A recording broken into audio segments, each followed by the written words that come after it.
आहेत। या संमेलनाचे स्वागत अध्यक्ष समता प्रतिष्ठानचे अध्यक्ष सन्माननीय प्राध्यापक अर्जुन कोकाटे आहेत आणि या संमेलनाच्या निमित्ताने आपण संविधानाच्या सन्मानार्थ आपण संविधानाची रॅली काढलेली आहे आणि सोबतच आपण ग्रंथदिंडी देखील काढलेली आहे।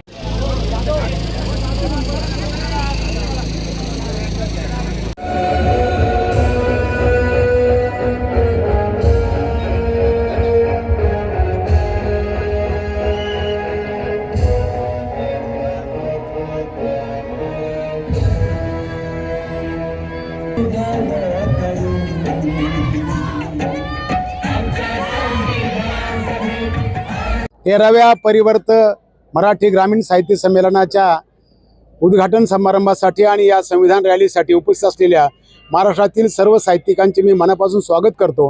ही रॅली संविधान यात्रा निघालेली आहे।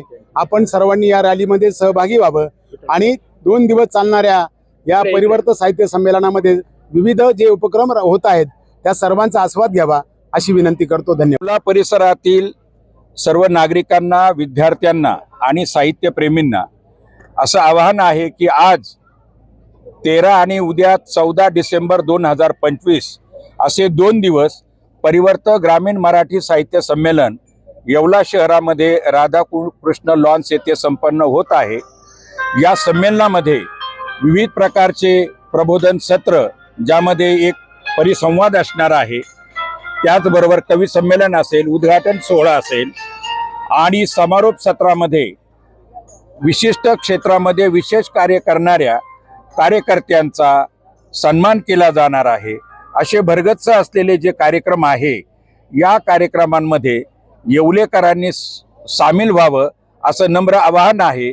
आज 13 तारखेला या ठिकाणी डॉक्टर बाबासाहेब आंबेडकर स्मारकापासून ग्रंथदिंडी आणि संविधानाच्या सन्मानार्थ संविधान रॅलीला प्रारंभ झाला आहे। ही जी रॅली आहे ही इथून निघून छत्रपती शिवाजी महाराजांचा पुतळा, तिथून डॉक्टर बाबासाहेब आंबेडकरांचा पुतळा आणि त्यानंतर राधाकृष्ण लॉन्स येथे ह्या रॅलीचा समारोप होणार आहे आणि 3 वाजता आज या ठिकाणी परिवर्त संस्थेच्या वतीनं आणि महाराष्ट्र राज्य साहित्य संस्कृती मंडळाच्या वतीनं, शासनाच्या भाषा विभागाच्या वतीनं 13वं परिवर्त साहित्य संमेलन येवला येथे आयोजित केलेलं आहे। त्यानिमित्तानं संमेलनाची सुरुवात ही संविधान रॅलीपासून आणि येवला तालुक्यातील जे लेखक कवी आहेत त्यांचे ग्रंथ, या संविधानाची प्रत आणि यांचे ग्रंथ दिंडीमध्ये ठेवण्यात येणार आहे। संविधान रॅलीला आता सुरुवात होत आहे। येवला शहरातील सर्व नागरिकांनी या परिवर्त साहित्य संमेलनाचा, त्यातील परिसंवादांचा, कवी संमेलनांचा, आज आणि उद्या होणारे जे विविध कार्यक्रम आहेत त्या कार्यक्रमांचा आस्वाद घ्यावा आणि परिवर्तनाला हातभार लावावा। परिवर्तन हे आपल्या आयुष्यामध्ये आवश्यक असणारी गोष्ट आहे। चांगल्या दिशेनं, बाबासाहेब आंबेडकरांनी दाखवलेल्या दिशेनं आपल्याला जायचं आहे। त्यासाठी या संविधान रॅलीचं आयोजन आहे आणि त्यासाठी या संमेलनाचं प्रयोजन आहे।